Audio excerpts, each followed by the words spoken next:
서울 외곽의 조용한 아파트, 거실에 앉아 있던 내 손에서 스마트폰이 울리기 시작했습니다. 화면에 뜬 이름을 보는 순간 나는 숨을 멈췄죠. 며느리. 지난 3년 동안 단 한 번도 먼저 연락을 해온 적 없던 며느리의 이름이 또렷하게 빛나고 있었습니다. 어머니, 요즘 바쁘세요? 전화를 받자마자 들려온 목소리는 평소와 달리 어딘가 떨리고 있었어요. 나는 거실 창문 너머로 보이는 늦가을 풍경을 바라보며 천천히 숨을 고르고 대답했습니다. 아니, 별일 없어? 짧은 침묵이 흘렀고 수화기 너머로 며느리가 숨을 들이쉬는 소리가 들려왔죠. 그 순간 나는 알 수 있었습니다. 무언가 부탁할 일이 생겼구나. 그게 아니라면 이 전화는 걸려올 리가 없었으니까요. 거실 탁자 위에는 내가 방금까지 읽고 있던 책이 펼쳐져 있었고 따뜻한 차 한 잔이 김을 내뿜고 있었습니다. 평화로운 오후, 나만의 고요한 시간이었죠.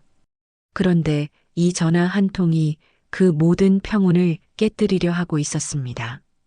내 머릿속에는 지난 시간들이 파노라마처럼 스쳐 지나갔어요. 아들의 결혼식 날, 며느리 측 하객들로만 가득했던 예식장의 풍경이 떠올랐습니다. 신부 측 가족들은 화려한 한복을 입고 단상 가까이 자리를 잡았지만 나는 구석진 자리에서 조용히 식을 지켜봐야 했죠. 아들은 바쁘다는 핑계로 내게 제대로 된 자리조차 마련해주지 않았습니다. 그때의 서러움이 가슴 한편에서 다시 고개를 들었지만 나는 애써 그 감정을 누르며 며느리의 다음 말을 기다렸습니다. 창밖으로는 노란 은행잎들이 바람에 흩날리고 있었고 멀리서 아이들의 웃음소리가 희미하게 들려왔죠. 어머니, 사실은 며느리의 목소리가 더욱 작아졌습니다. 나는 수화기를 귀에 더 가까이 댔고 심장이 조금씩 빨리 뛰기 시작하는 것을 느꼈어요. 3년. 손주가 태어난 지 3년이 되도록 얼굴 한 번 제대로 본 적이 없었습니다. 사진으로만 몇 번 봤을 뿐 아이가 어떻게 생겼는지, 누구를 닮았는지, 무엇을 좋아하는지 아무것도 몰랐죠.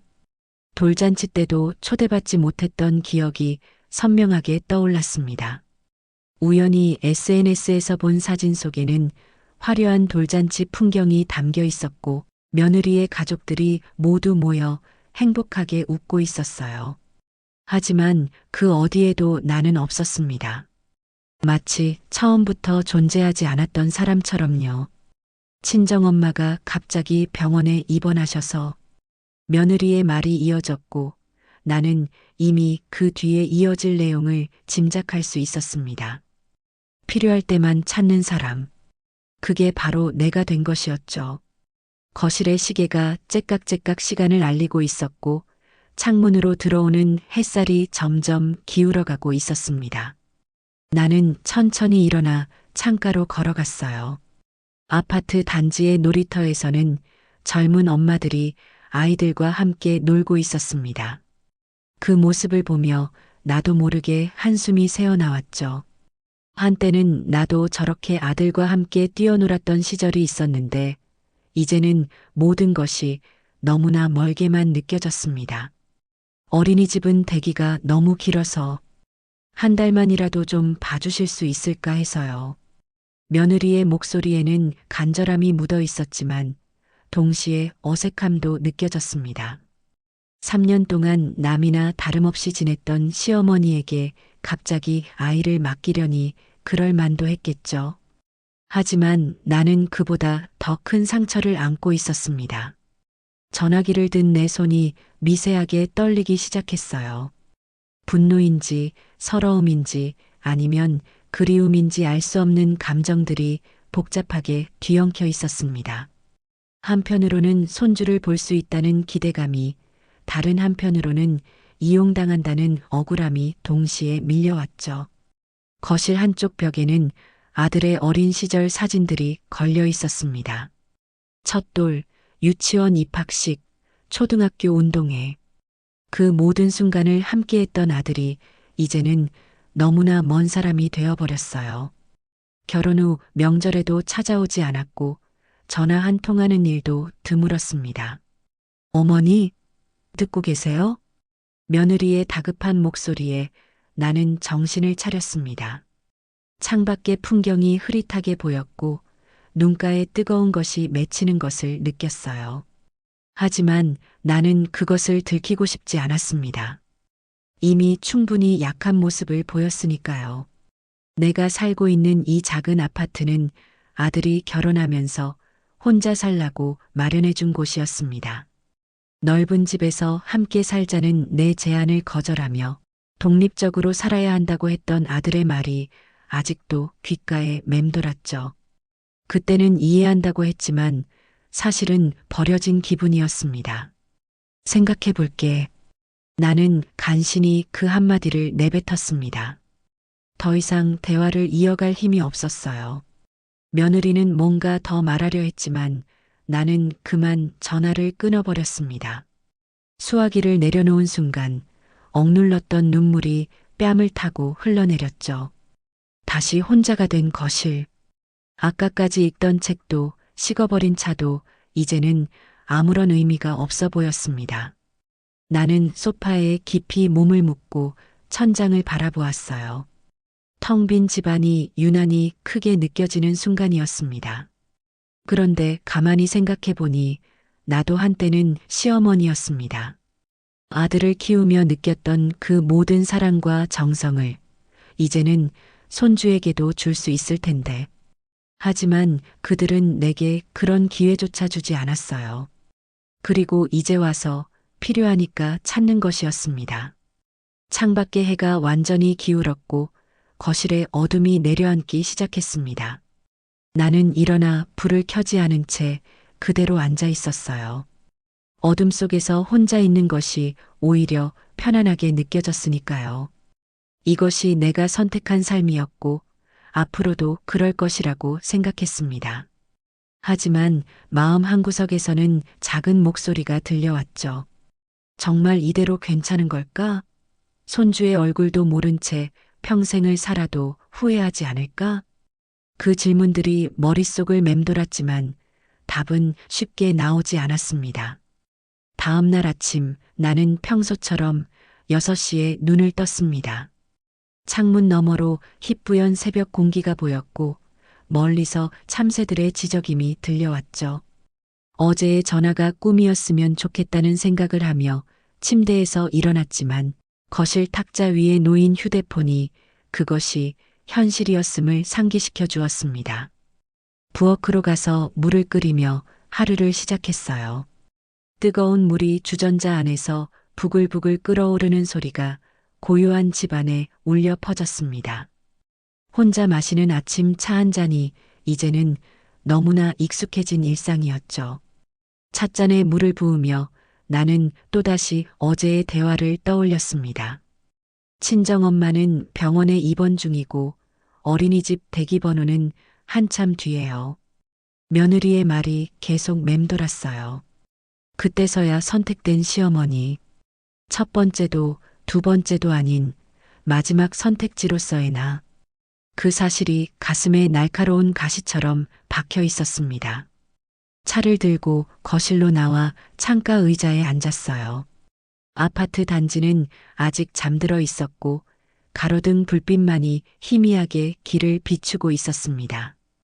이 고요한 새벽의 시간이 나는 좋았어요. 누구의 방해도 받지 않고 온전히 나만의 시간을 가질 수 있으니까요. 하지만 오늘따라 그 고요함이 무겁게 느껴졌습니다. 텅 빈 집안의 정적이 오히려 귀를 먹먹하게 만들었고 혼자라는 사실이 더욱 선명하게 다가왔죠. 나는 차를 한 모금 마시며 지난 3년을 되돌아보았습니다. 처음에는 정말 힘들었어요. 손주가 태어났다는 소식을 남들을 통해 들어야 했고 100일 사진도 우연히 아들의 SNS에서 봤을 뿐이었습니다. 돌잔치에 초대받지 못했을 때는 며칠 동안 잠을 이루지 못했죠. 왜 나를 이렇게 대하는지, 내가 무엇을 잘못했는지 끊임없이 자문했습니다. 그러던 어느 날 우연히 마트에서 며느리를 만났던 기억이 떠올랐어요. 유모차에 탄 아이를 보고 반가워서 다가갔지만 며느리의 표정은 차가웠습니다. 어머니는 너무 옛날 방식이라 아이한테 맞지 않을 것 같아서요. 그때 며느리가 했던 말이 아직도 생생했어요. 옛날 방식이라니. 내가 아들을 키웠던 방식이 그렇게 잘못된 것이었을까요? 사랑으로 키웠고 최선을 다했는데 그것이 죄가 되는 것일까요? 창밖이 점점 밝아오기 시작했습니다. 동쪽 하늘이 붉게 물들며 새로운 하루가 시작되고 있었죠. 나는 일어나서 창문을 열었어요. 차가운 아침 공기가 얼굴을 스치며 들어왔고 어디선가 빵 굽는 냄새가 희미하게 풍겨왔습니다. 그래, 나도 이제는 내 삶을 살기로 했잖아. 마음속으로 다짐하며 창문을 닫았습니다. 지난 1년 동안 나는 조금씩 변했어요. 혼자 여행도 다니기 시작했고 오랫동안 미뤄두었던 그림 그리기도 다시 시작했습니다. 동네 문화센터에서 하는 요가 수업도 등록했죠. 거실 한쪽 벽에는 내가 그린 그림들이 걸려 있었습니다. 서툴지만 정성껏 그린 풍경화들이었어요. 남편이 세상을 떠난 후 아들 가족과의 관계마저 멀어지면서 나는 완전히 혼자가 되었지만 그 덕분에 나 자신을 돌아볼 시간을 가질 수 있었습니다. 부엌으로 가서 아침을 준비하기 시작했어요. 달걀을 꺼내 프라이를 하고 토스트를 구웠습니다. 혼자 먹는 식사지만 대충 하고 싶지 않았어요. 예쁜 접시에 정성껏 담아 식탁에 앉았죠. 조용히 식사를 하며 오늘 하루 일정을 생각했습니다. 오전에는 요가 수업이 있고 오후에는 도서관에 가서 책을 빌려올 계획이었어요. 저녁에는 최근에 시작한 드라마를 볼 생각이었죠. 평범하지만 나름대로 충실한 하루였습니다. 누군가는 쓸쓸하다고 할지 모르지만 나는 이런 삶에 만족하고 있었어요. 그런데 문득 궁금해졌습니다. 내 손주는 지금 무엇을 하고 있을까? 아침은 잘 먹었을까? 어떤 옷을 입고 있을까? 누구를 닮아 어떻게 생겼을까? 그런 생각들이 꼬리에 꼬리를 물고 이어졌어요. 식사를 마치고 설거지를 하며 또다시 어제의 전화를 떠올렸습니다. 며느리의 목소리에 담겨 있던 간절함이 계속 마음에 걸렸어요. 하지만 동시에 지난 3년 동안 받았던 상처도 쉽게 잊혀지지 않았습니다. 그때 넌 내 자식 돌잔치에 친정 식구만 부르더라. 내가 만약 그 말을 했다면 며느리는 뭐라고 대답했을까요? 미안하다고 했을까요? 아니면 또 다른 변명을 늘어놓았을까요? 알 수 없었습니다. 그리고 이제 와서 그런 것들을 따져 묻는 것도 의미가 없다는 것도 알고 있었죠. 요가 수업에 가기 위해 옷을 갈아입었습니다. 편한 운동복을 입고 거울을 보니 65살의 나이가 그대로 보였어요. 흰머리가 많이 늘었고 주름도 깊어졌습니다. 하지만 표정은 전보다 편안해 보였어요. 아마도 더 이상 누군가의 기대에 부응하려 애쓰지 않아도 되기 때문이겠죠. 집을 나서며 휴대폰을 확인했습니다. 며느리에게서 온 메시지가 없나 해서였어요. 하지만 화면은 깨끗했습니다. 안도감과 실망감이 동시에 들었죠. 이렇게 모순된 감정을 느끼는 내가 우스웠습니다. 엘리베이터를 타고 내려가며 생각했어요. 만약 내가 손주를 봐주기로 한다면 과연 잘할 수 있을까? 아이와 어떻게 놀아주어야 하는지도 모르고 요즘 육아 방식도 잘 모르는데 며느리가 말한 대로 나는 정말 옛날 방식의 사람일지도 모릅니다. 아파트 정문을 나서자 상쾌한 아침 공기가 폐 깊숙이 들어왔어요. 거리에는 출근하는 사람들이 바쁘게 움직이고 있었고 학교에 가는 아이들의 웃음소리가 들려왔습니다. 그 모습을 보며 나는 또 한 번 손주를 떠올렸어요. 우리 손주도 저런 아이들처럼 밝게 자라고 있을까? 문화센터로 가는 길에 작은 놀이터를 지나갔습니다. 젊은 엄마가 아이와 함께 그네를 타고 있었어요. 아이의 까르르 웃는 소리가 아침 공기를 가득 채웠죠. 나도 모르게 발걸음이 멈춰졌습니다. 한참을 바라보다가 다시 걸음을 옮겼어요. 이렇게 내 삶은 계속될 것이고 며느리의 부탁도 정중히 거절할 것이라고 생각했습니다. 나는 이미 충분히 상처받았고 이제는 나를 위해 살 권리가 있으니까요. 그것이 이기적이라고 해도 어쩔 수 없었습니다. 누구나 자신을 지킬 권리는 있는 것이니까요. 하지만 마음 한구석에서는 계속 무언가가 꿈틀거리고 있었어요. 그것이 무엇인지 나는 애써 외면하려 했지만 이미 알고 있었습니다. 그리움이었어요. 한 번도 제대로 안아보지 못한 손주에 대한 어쩔 수 없는 그리움이었습니다. 문화센터에서 요가를 마치고 집으로 돌아온 오후 초인종이 울렸습니다. 모니터를 확인하니 며느리가 서 있었어요. 한 손에는 핸드백을, 다른 손에는 무언가 담긴 봉투를 들고 있었죠. 나는 잠시 망설이다가 문을 열었습니다. 어머니, 갑자기 찾아와서 죄송해요. 며느리의 얼굴에는 어제 전화할 때보다 더 간절한 표정이 담겨 있었습니다. 나는 아무 말 없이 비켜서며 집 안으로 들어오라는 손짓을 했어요. 거실로 안내하며 차라도 한잔 하겠냐고 물었지만 며느리는 고개를 저었습니다. 소파에 마주 앉아 어색한 침묵이 흘렀어요. 며느리는 가져온 봉투를 탁자 위에 올려놓으며 말을 꺼냈습니다. 이거 아이 사진이에요. 그동안 보여드렸어야 했는데 나는 봉투를 열어보지 않고 그대로 두었습니다. 지금 와서 사진을 보여준다고 해서 지난 3년의 시간이 돌아오는 것은 아니었으니까요. 며느리는 내 차가운 반응에 당황한 듯 손을 꼼지락거렸어요. 창밖으로 오후의 햇살이 비스듬히 들어오고 있었습니다. 거실에는 두 사람의 숨소리만 들렸고 벽시계의 초침 소리가 유난히 크게 느껴졌죠. 나는 천천히 입을 열었습니다. 그때 넌 내 자식 돌잔치에 친정 식구만 부르더라. 목소리는 떨리지 않으려 애썼지만 가슴속에서는 파도가 치고 있었어요. 3년 동안 가슴에 묻어두었던 말이 마침내 밖으로 나온 것이었습니다. 며느리의 얼굴이 순간 굳어졌고 입술이 파르르 떨렸죠. 그때는 사정이. 무슨 사정? 내 목소리가 조금 높아졌습니다. 감정을 억누르려 했지만 쉽지 않았어요. 며느리는 고개를 숙인 채 한참을 말이 없었습니다. 그 침묵이 모든 것을 말해주고 있었죠. 변명할 수 없는 일이었다는 것을요. 나는 자리에서 일어나 창가로 걸어갔습니다. 밖을 내다보며 숨을 고르려 했지만 과거의 기억들이 복물처럼 터져나왔어요. 돌잔치 당일 나는 집에서 혼자 밥을 먹었습니다. 손수 준비한 금반지를 품에 안고 초대받지 못한 잔치를 상상하며 눈물을 흘렸죠.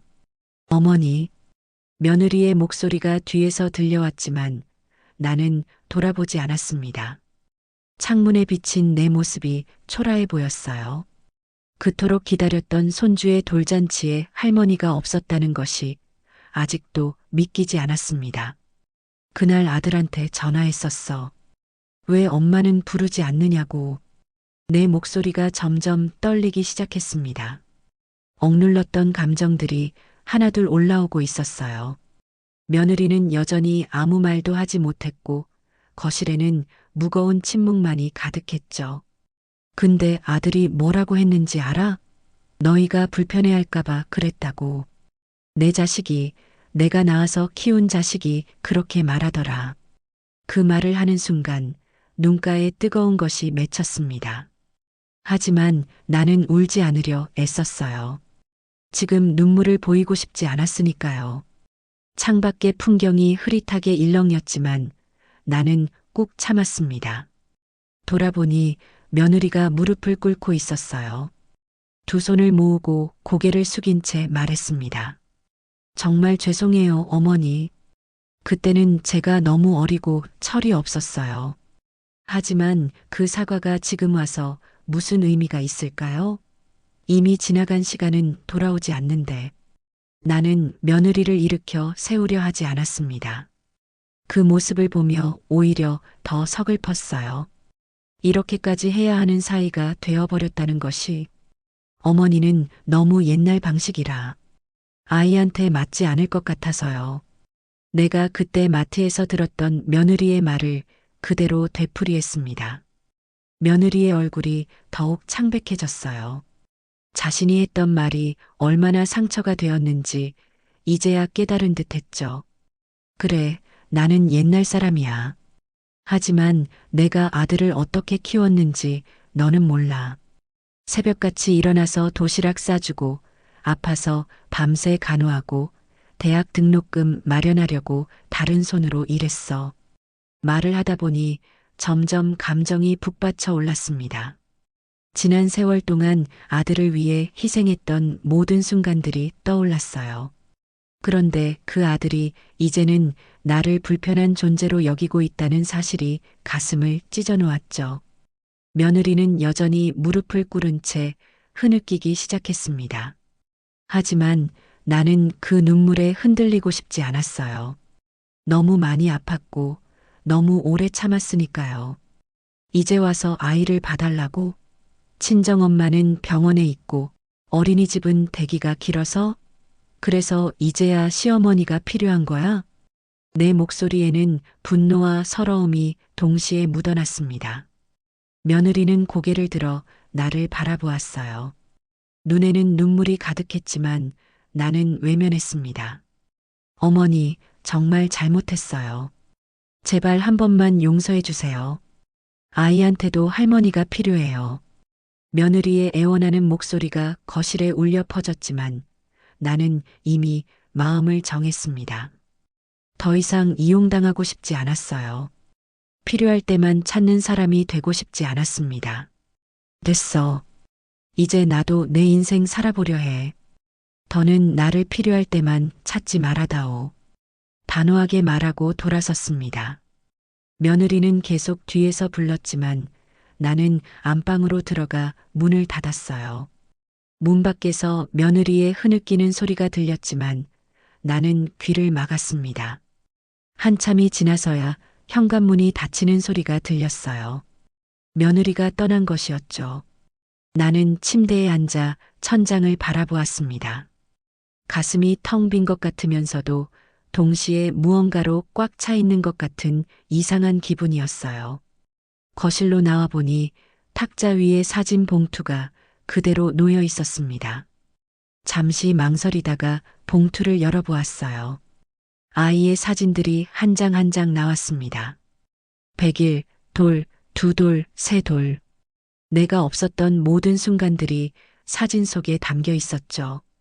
아이는 아들을 많이 닮았어요. 특히 웃는 모습이 꼭 빼닮았습니다.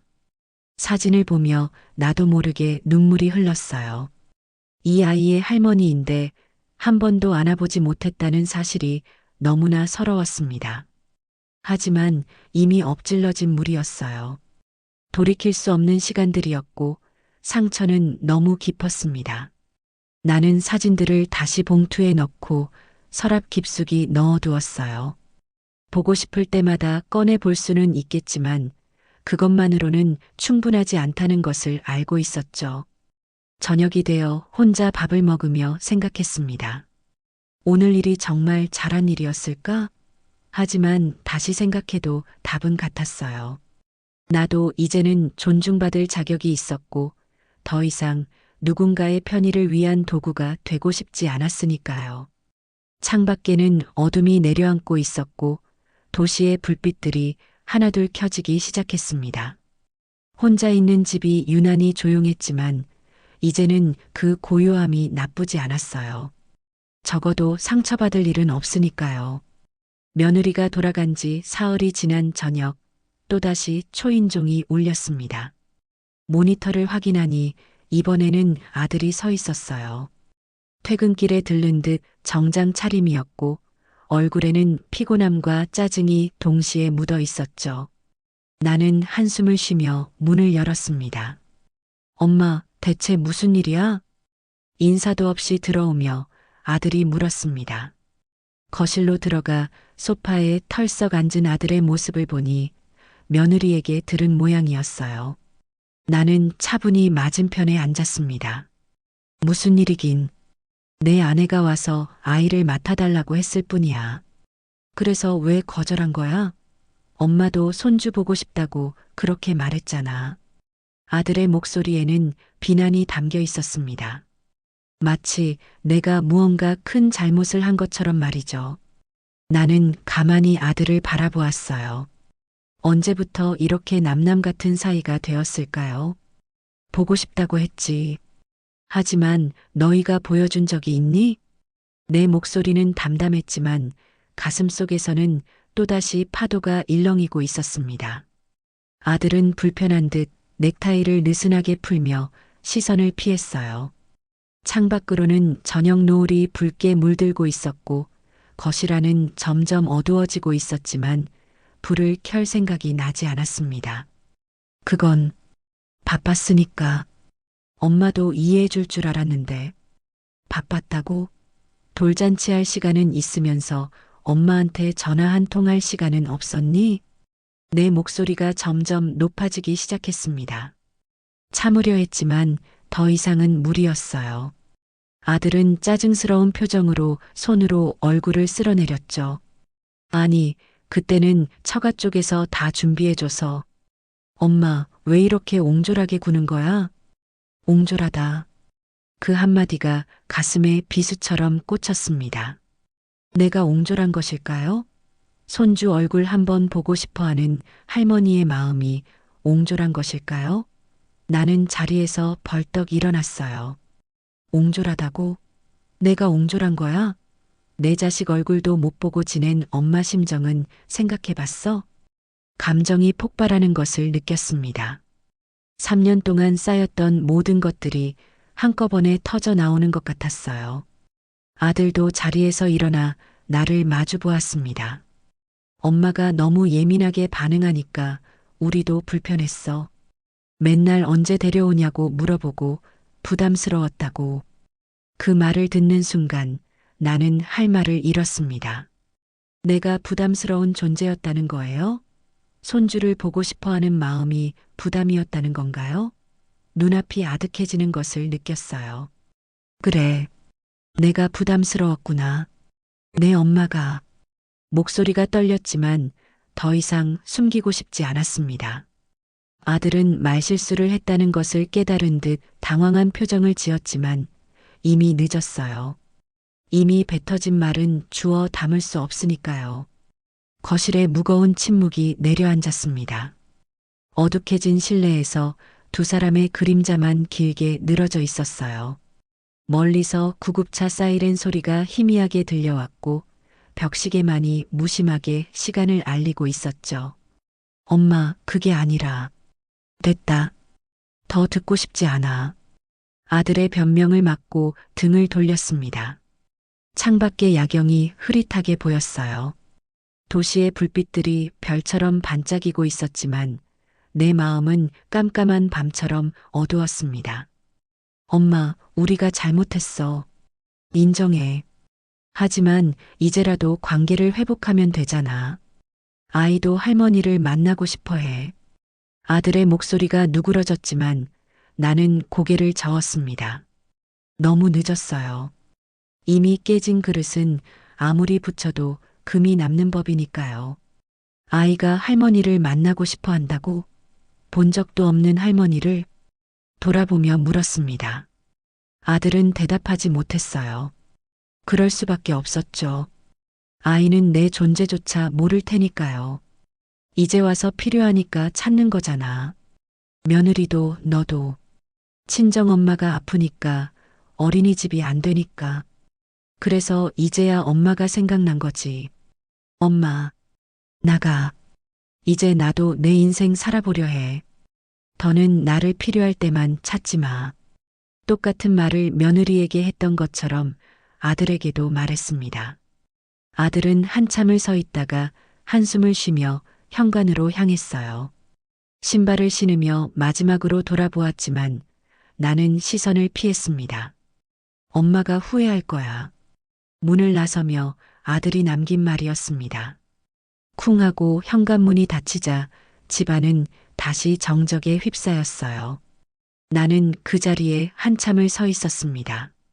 다리에 힘이 풀려 주저앉고 싶었지만 버텨야 했어요. 불을 켜지 않은 채 소파에 앉았습니다.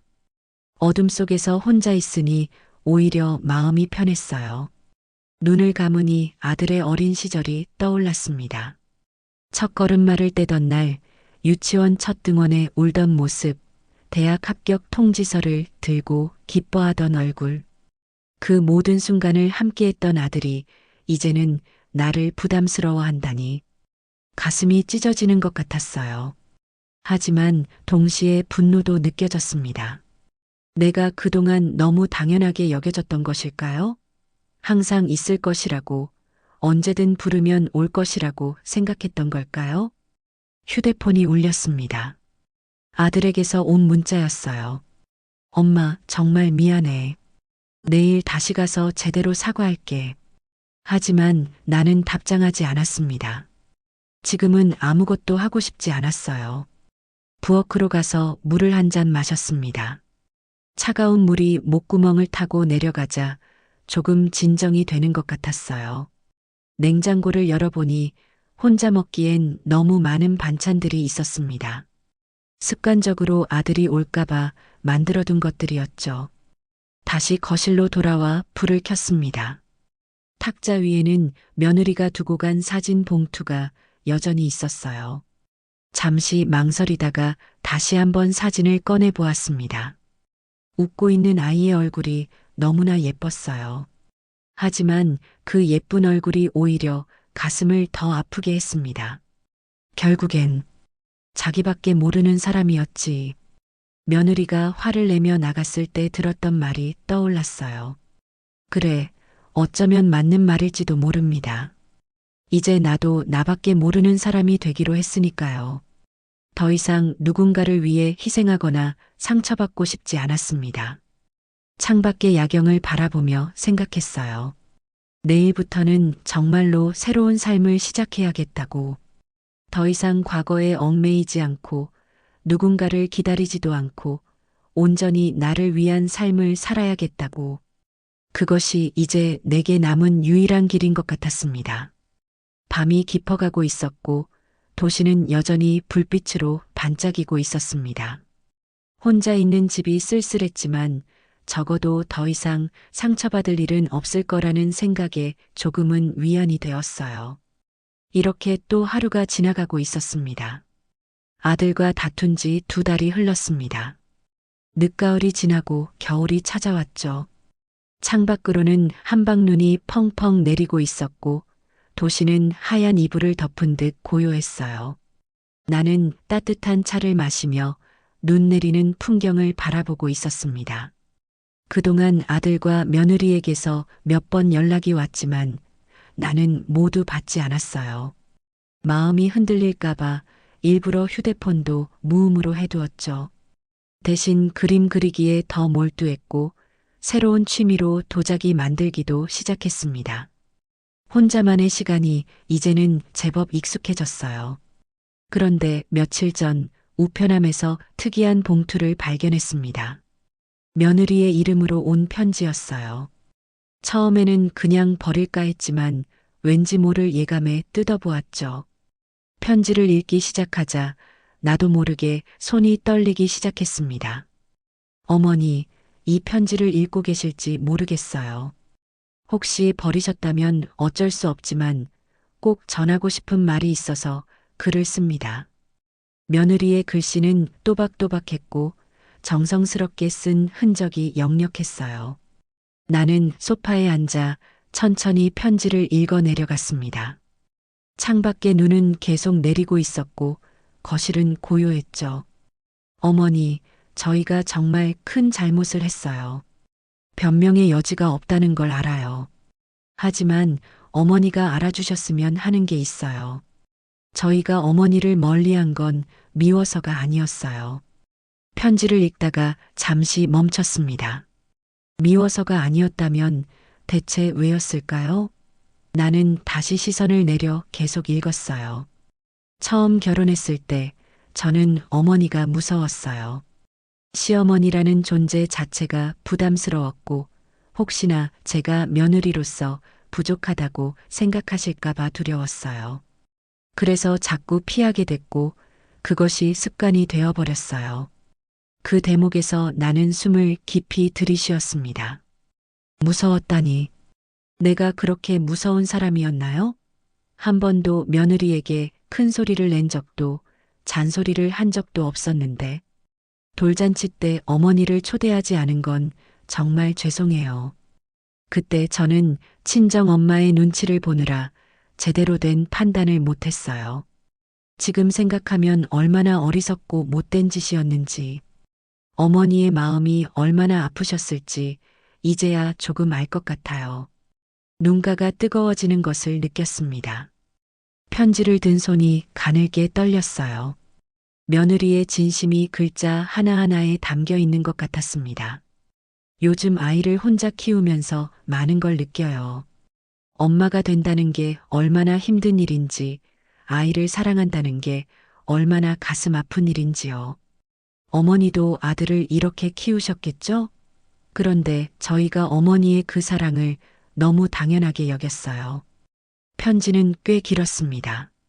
며느리는 지난 시간을 돌아보며 자신의 잘못을 하나하나 인정하고 있었어요. 그리고 편지 말미에는 뜻밖의 내용이 적혀 있었죠. 어머니, 제가 정리하다가 오래된 상자를 하나 발견했어요. 그 안에 어머니가 써두신 일기장이 있었어요. 아들이 결혼하기 전에 두고 간 물건들 사이에 있던 거예요. 죄송하지만 읽어봤어요. 그리고 너무 많이 울었어요. 일기장? 내가 언제 일기를. 아, 그때였구나. 아들이 대학 시절 잠깐 집에 왔을 때 내 물건들을 정리하면서 가져갔던 상자가 있었어요. 거기에 내 오래된 일기장이 있었나 봅니다. 어머니가 아들을 얼마나 사랑하셨는지, 얼마나 고생하셨는지 다 적혀 있었어요.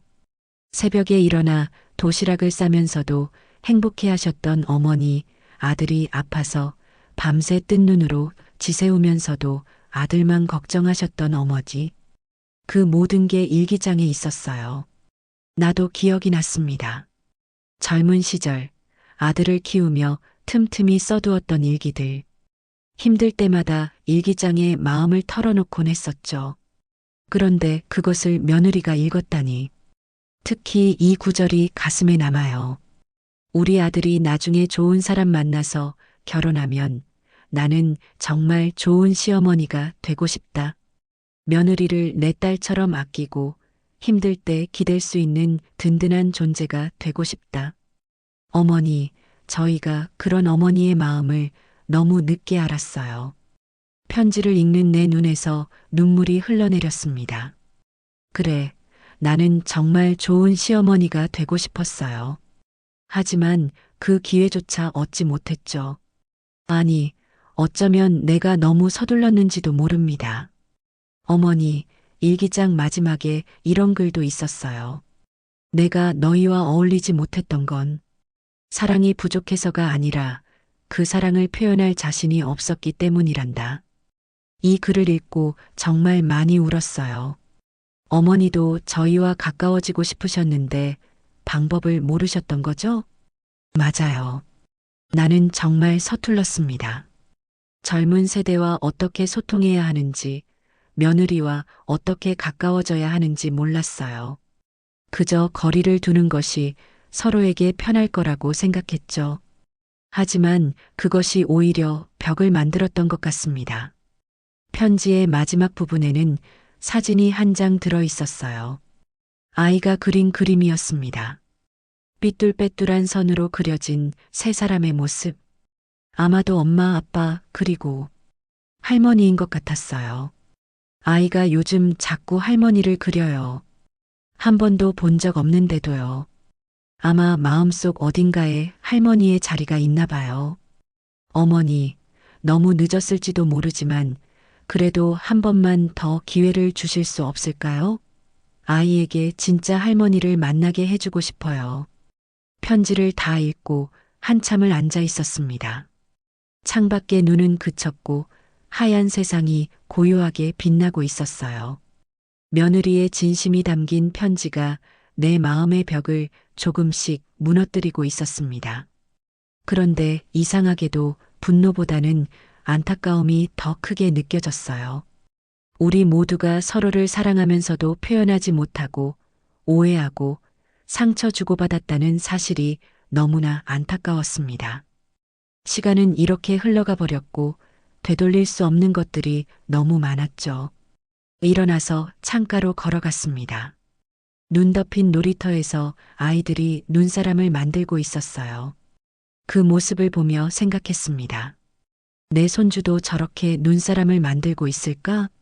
할머니 없이도 잘 자라고 있을까? 서랍에서 며느리가 두고 간 사진들을 다시 꺼냈어요. 아이의 얼굴을 하나하나 들여다보았습니다. 정말 아들을 많이 닮았어요. 특히 눈웃음 치는 모습이 꼭 빼닮았죠. 가슴 한편이 따뜻해지는 것을 느꼈습니다. 휴대폰을 들었다가 다시 내려놓기를 몇 번. 아직은 용기가 나지 않았어요. 상처가 너무 깊었고 두려움도 있었습니다. 다시 상처받을까봐, 다시 실망하게 될까봐. 하지만 며느리의 편지가 자꾸만 마음을 흔들어 놓았죠. 그날 밤 나는 오랜만에 일기를 썼습니다. 떨리는 손으로 한자 한자 적어 내려갔어요. 오늘 며느리의 편지를 받았다. 내 오래된 일기를 읽었다고 한다. 부끄럽기도 하고 한편으로는 다행이라는 생각도 든다. 이제야 내 마음을 알아준 것 같아서. 하지만 아직도 두렵다. 다시 손을 내밀었다가 거절당하면 어쩌나, 또 상처받으면 어쩌나. 그래도 아이가 할머니를 그린다는 말에 마음이 너무 아프다. 펜을 내려놓고 창밖을 바라보았습니다. 별들이 반짝이는 겨울밤 하늘이 아름다웠어요. 어쩌면 아직 늦지 않았을지도 모른다는 생각이 들었습니다.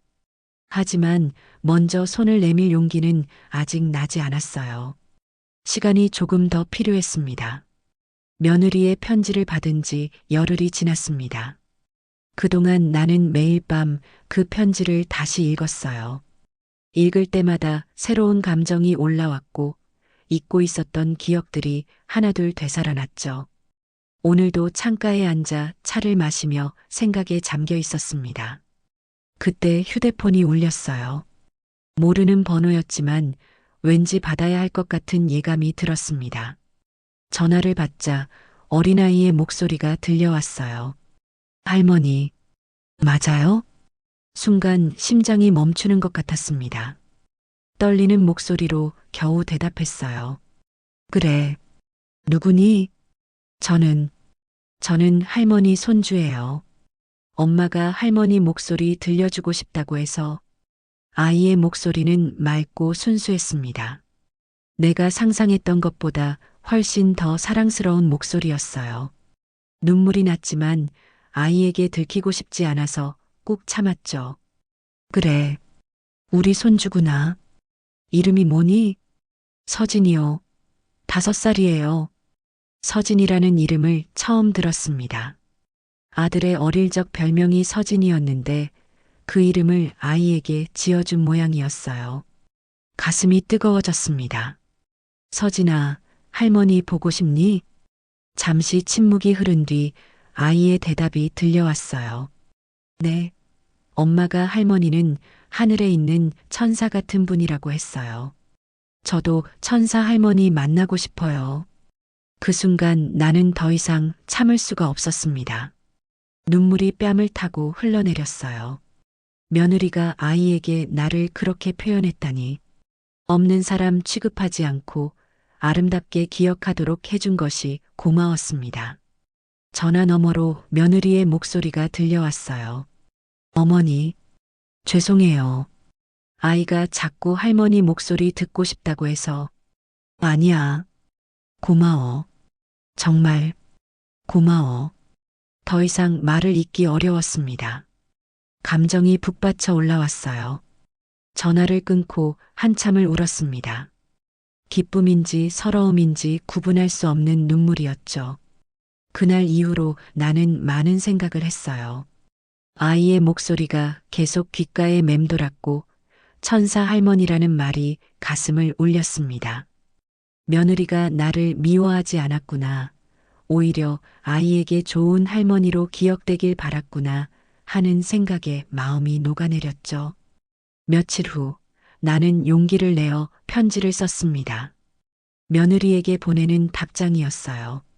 무엇을 써야 할지 몰라서 펜을 들었다 놓기를 반복했지만 결국 진심을 담아 써 내려갔습니다. 며느리야, 편지 잘 받았다. 그리고 서진이 목소리도 들었어. 너무 예쁜 목소리더라. 내가 천사 할머니라니. 그런 과분한 말을 들을 자격이 있을까 싶어. 편지를 쓰면서 또 눈물이 났어요. 하지만 이번에는 따뜻한 눈물이었습니다. 사실 나도 미안해. 너희를 이해하려 노력하지 않고 내 상처에만 갇혀 있었어. 시어머니라는 역할이 어떤 건지 나도 잘 몰랐나 봐. 그저 거리를 두는 게 서로를 위한 거라고 생각했는데 그게 오히려 벽을 만들었구나.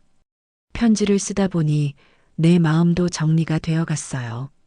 그동안 얼마나 많은 오해와 편견 속에 살았는지 깨달았죠. 서진이가 그린 그림 봤어. 할머니를 그렸다니 정말 신기해. 한 번도 본 적 없는데 어떻게 알았을까? 아마도 너희가 나를 잊지 않고 이야기해 줬나 보구나. 고마워. 편지를 마무리하며 조심스럽게 한 줄을 더했습니다. 언젠가 준비가 되면 만나고 싶구나. 서진이도 보고 싶고 너희도 보고 싶어.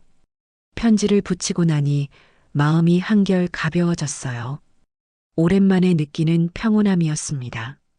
그동안 가슴을 짓누르던 무거운 돌덩이가 조금씩 녹아내리는 것 같았죠.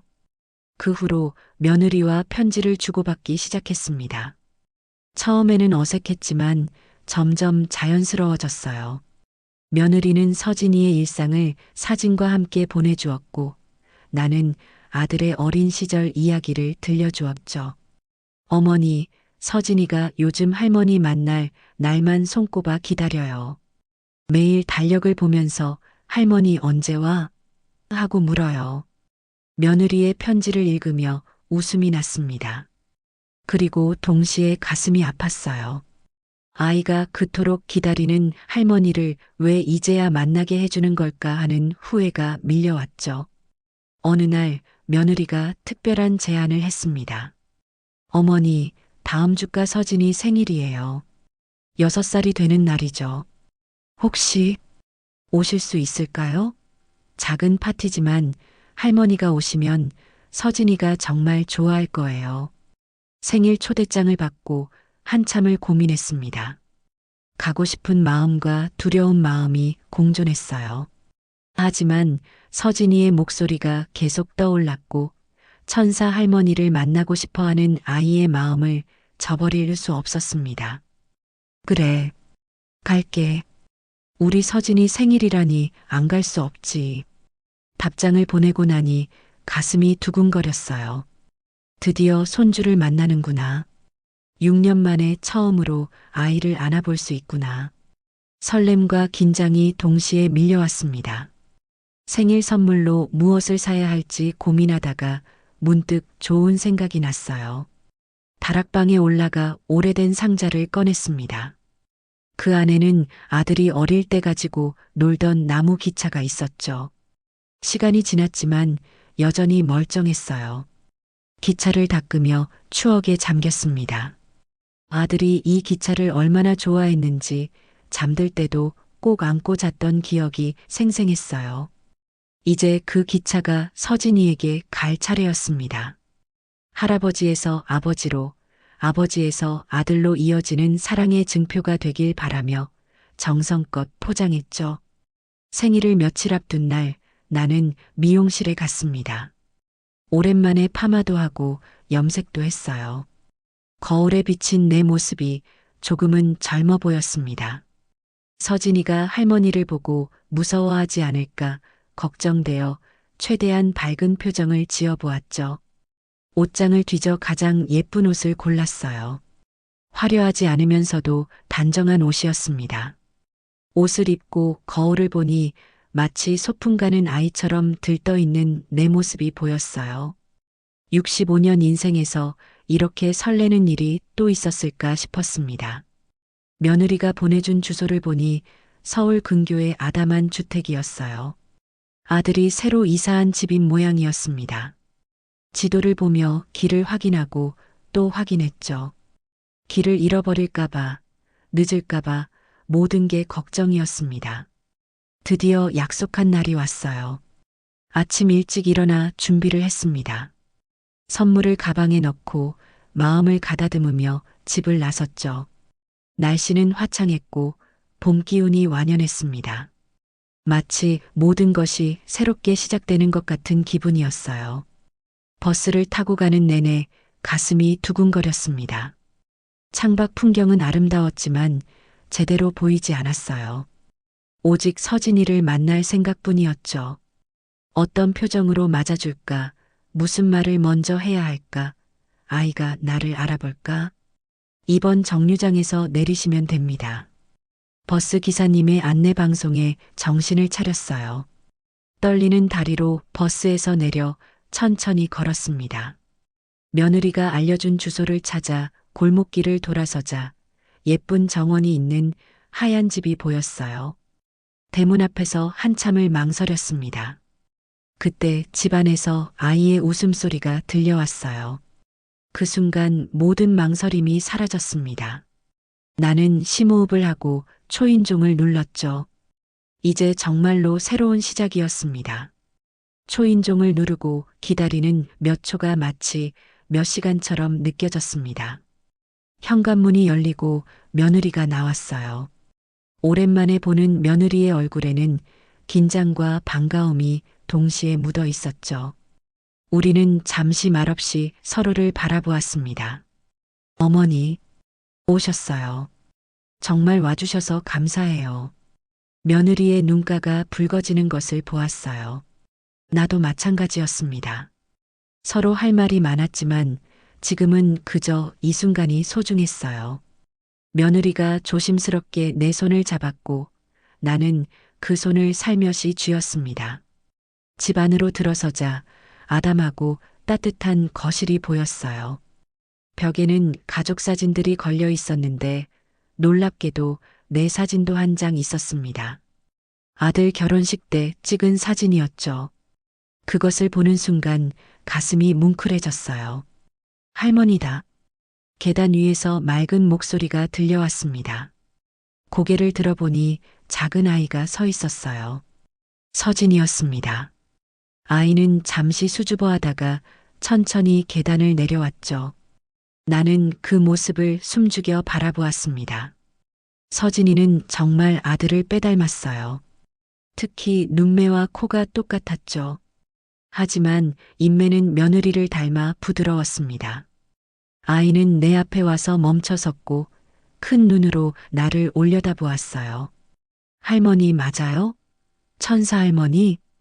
그 순간 나는 무릎을 꿇고 아이와 눈높이를 맞췄습니다. 떨리는 목소리로 대답했어요. 그래, 나는 서진이 할머니야. 만나서 정말 반가워. 아이는 잠시 망설이다가 작은 팔을 벌려 나를 안았어요.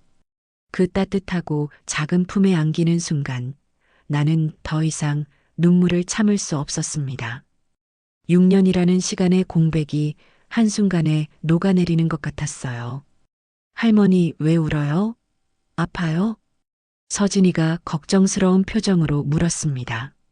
나는 고개를 저으며 아이의 작은 손을 잡았어요.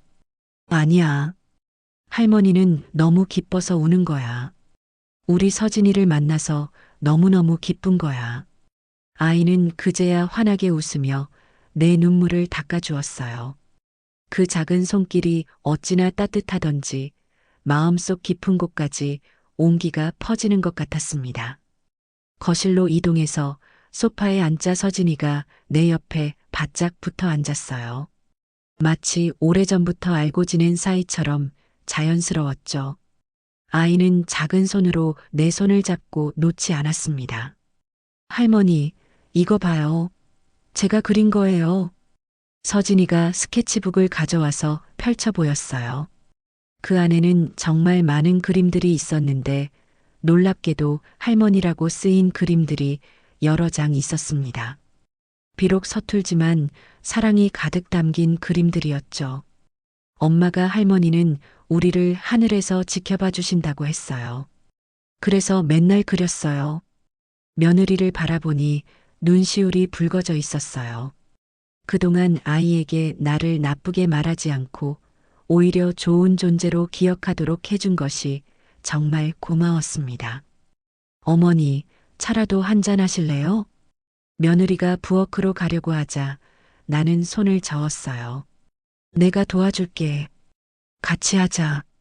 부엌에서 며느리와 나란히 서서 차를 준비했습니다. 예전에는 상상도 못했던 일이었죠.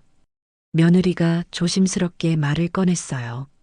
어머니, 정말 죄송했어요. 그동안 저희가 너무 큰 잘못을. 그만. 이제 그런 말은 하지 마. 우리 모두 서툴렀던 거야. 나는 며느리의 어깨를 가볍게 두드렸어요. 과거는 과거일 뿐, 지금 이 순간이 더 중요했으니까요. 거실로 돌아오니 서진이가 선물 상자를 들고 기다리고 있었어요. 할머니, 오늘 제 생일이에요. 6살이 됐어요. 그래, 우리 서진이 생일 축하해. 할머니도 선물 가져왔어. 나무 기차를 꺼내주자 서진이의 눈이 반짝였습니다. 아이는 신기한 듯 기차를 이리저리 살펴보았어요. 우와, 진짜 기차다. 할머니 감사해요. 이 기차는 원래 내 아빠가 어릴 때 가지고 놀던 거야. 아빠도 이 기차를 정말 좋아했단다. 서진이는 더욱 신이 나서 기차를 가지고 놀기 시작했어요. 그 모습을 보니 마치 어린 아들을 보는 것 같아 가슴이 따뜻해졌습니다. 잠시 후 아들이 퇴근하고 돌아왔어요. 현관문이 열리는 소리에 모두가 그쪽을 바라보았죠. 아들은 나를 보고 잠시 멈춰섰다가 천천히 다가왔습니다. 엄마, 그래, 왔니? 우리는 어색하게 인사를 나눴어요. 하지만 서진이가 뛰어가서 아빠를 안으며 외쳤습니다. 아빠, 할머니 왔어. 진짜 천사 할머니야. 아들의 표정이 부드러워지는 것을 보았어요. 아이 덕분에 어색한 분위기가 한결 나아졌죠. 생일 축하 노래를 부르고 케이크를 자르는 동안 나는 이 평범하면서도 특별한 순간을 가슴 깊이 새겼습니다. 촛불을 부는 서진이의 행복한 얼굴, 그 옆에서 미소 짓는 아들과 며느리의 모습, 이것이 바로 내가 그토록 바라왔던 풍경이었어요. 할머니, 소원 빌었어요? 서진이가 물었어요. 나는 아이를 바라보며 고개를 끄덕였습니다. 그래. 할머니는 우리 서진이가 건강하고 행복하게 자라는 것, 그리고 우리 가족이 모두 함께 오래오래 행복하게 지내는 걸 빌었어. 나도요. 나도 할머니랑 맨날 놀고 싶다고 빌었어요. 아이의 순수한 말에 모두가 웃었습니다. 하지만 그 웃음 속에는 감동의 눈물도 섞여 있었죠. 저녁 식사를 함께하며 그동안 못했던 이야기들을 나눴어요. 서진이는 유치원에서 있었던 일들을 신나게 떠들었고 우리는 그 이야기를 들으며 웃었습니다. 마치 처음부터 이렇게 화목한 가족이었던 것처럼 자연스러웠어요. 엄마, 그동안 정말 미안했어요. 식사를 마치고 아들이 조용히 말했습니다. 나는 아들의 손을 잡았어요. 나도 미안해. 너희를 이해하려 노력하지 않았어. 이제 다시 시작하자. 네, 엄마. 이제 자주 뵐게요. 서진이도 할머니를 정말 좋아하는 것 같아요. 창밖으로 어둠이 내려앉고 있었지만 집안은 따뜻한 빛으로 가득했습니다. 서진이는 내 무릎에 앉아 스르르 잠이 들었고 나는 아이의 머리를 쓰다듬으며 이 평화로운 순간을 만끽했어요. 어머니, 이제 자주 오세요. 서진이도 할머니를 정말 좋아해요. 며느리의 말에 나는 고개를 끄덕였습니다. 그래, 이제는 정말 자주 와야겠다고 생각했어요.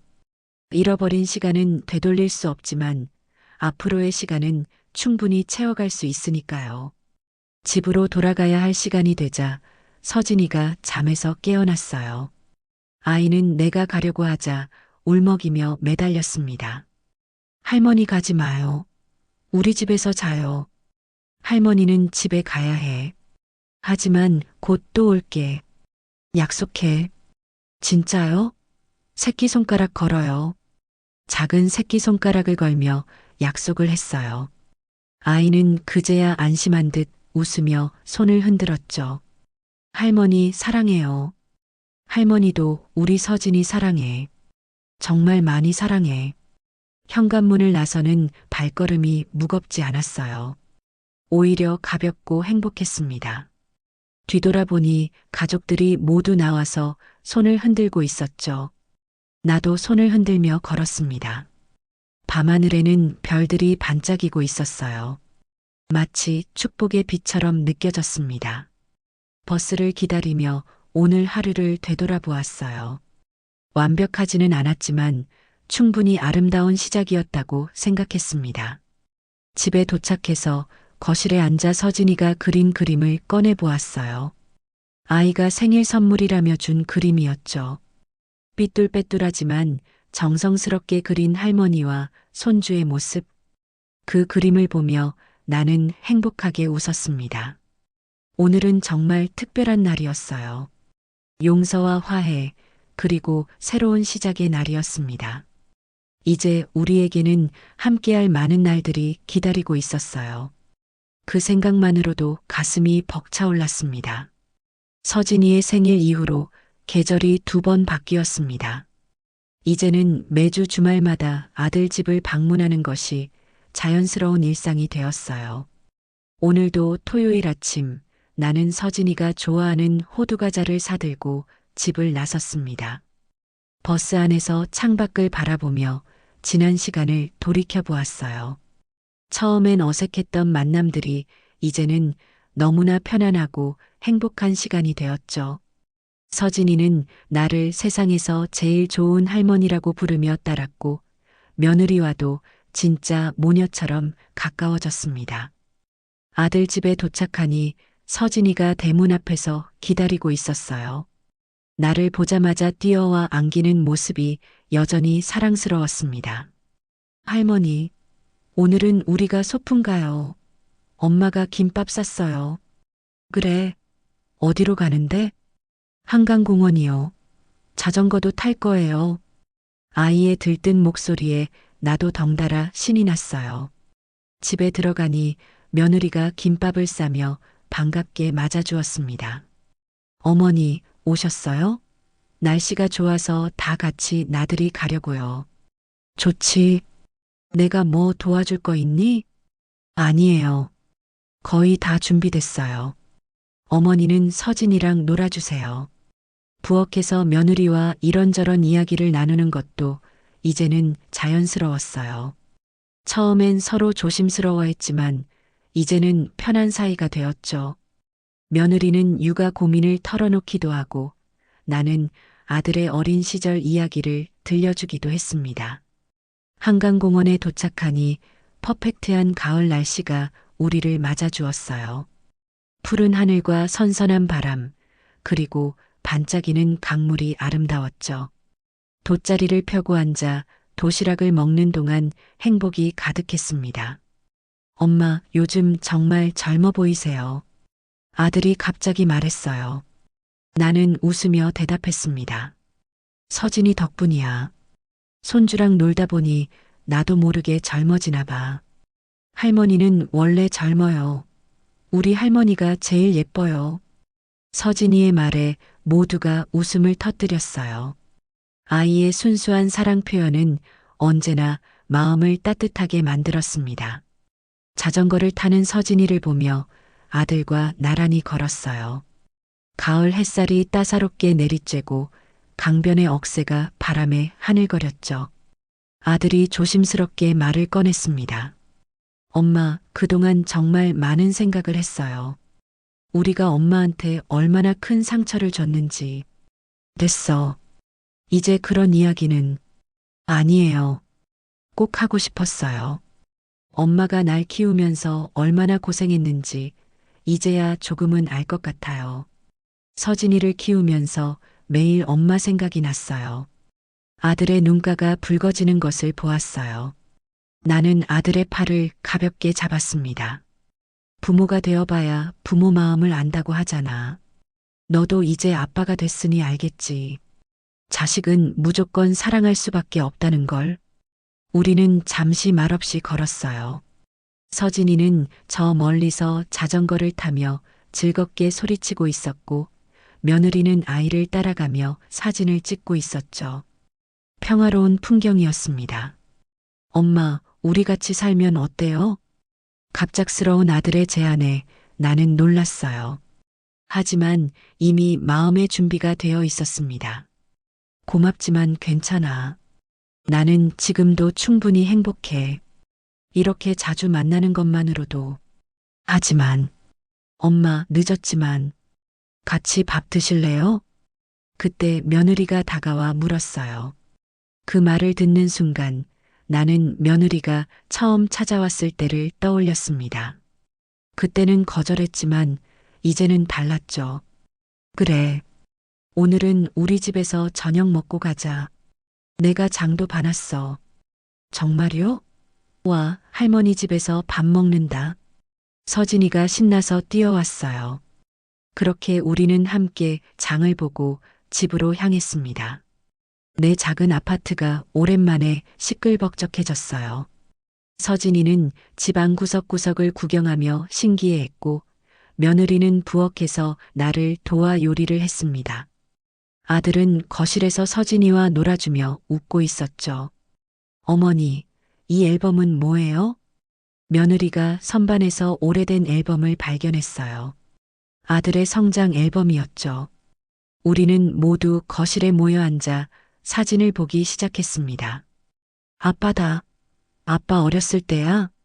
서진이가 신기한 듯 사진을 들여다보았어요. 아들의 돌사진, 유치원 입학식, 초등학교 운동회. 한 장 한 장 넘길 때마다 추억이 되살아났습니다. 이때 아빠가 무릎이 까져서 얼마나 울었는지 몰라. 할머니가 밤새 안고 달래줬단다. 할머니가 아빠를 고쳐줬어요? 그럼 할머니는 뭐든지 다 고칠 수 있어. 이야기를 나누며 저녁을 준비했어요. 된장찌개와 제육볶음, 그리고 서진이가 좋아하는 계란말이까지. 식탁에 둘러앉아 밥을 먹는 동안 웃음이 끊이지 않았습니다. 할머니 밥이 제일 맛있어요. 그래, 자주 와서 먹어야겠네. 네, 맨날 올래요. 식사를 마치고 거실에서 차를 마시며 이야기를 나눴어요. 서진이는 할머니 무릎을 베고 스르르 잠이 들었고, 우리 어른들은 조용히 대화를 이어갔습니다. 어머니, 저희가 매주 금요일마다 가족 저녁을 하면 어떨까요? 한 번은 저희 집에서, 한 번은 어머니 집에서. 며느리의 제안에 나는 기쁘게 고개를 끄덕였어요. 좋지. 그럼 다음 주 금요일은 너희 집에서 하자. 그날 이후로 우리 가족의 금요일 저녁 모임은 전통이 되었습니다. 때로는 외식을 하기도 하고, 때로는 함께 요리를 하기도 했죠. 서진이는 이 시간을 가족의 날이라고 부르며 손꼽아 기다렸어요. 어느 날 서진이가 학교에서 우리 가족 그림을 그려왔습니다. 그림 속에는 엄마, 아빠, 자신, 그리고 한가운데 크게 그려진 할머니가 있었어요. 선생님이 쓴 메모에는 이렇게 적혀 있었죠. 서진이가 할머니 자랑을 정말 많이 해요. 세상에서 제일 좋은 할머니라고 매일 이야기한답니다. 그 메모를 읽으며 눈물이 났어요. 행복한 눈물이었습니다. 한때는 양육도구처럼 여겨졌던 내가 이제는 세상에서 제일 좋은 할머니가 되었다니. 인생이란 정말 알 수 없는 것이었어요. 계절이 또 바뀌고 서진이는 초등학교에 입학했습니다. 입학식에 온 가족이 함께 갔어요.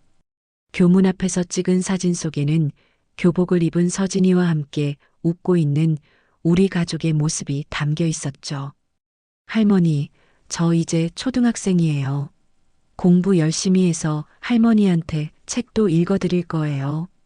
그래, 우리 서진이가 벌써 이렇게 컸구나. 시간은 빠르게 흘렀지만 우리 가족의 사랑은 더욱 깊어져 갔습니다. 매주 만나는 것이 당연해졌고 서로의 일상을 공유하는 것이 자연스러워졌죠. 명절이면 다 함께 모여 음식을 만들고 생일이면 함께 축하했습니다. 어느 봄날 우리는 다시 한강공원을 찾았어요. 작년과 같은 장소였지만 많은 것이 달라져 있었습니다. 서진이는 한 뼘 더 자랐고 우리 가족의 유대는 더욱 단단해져 있었죠. 할머니 사랑해요. 우리 영원히 함께 살아요.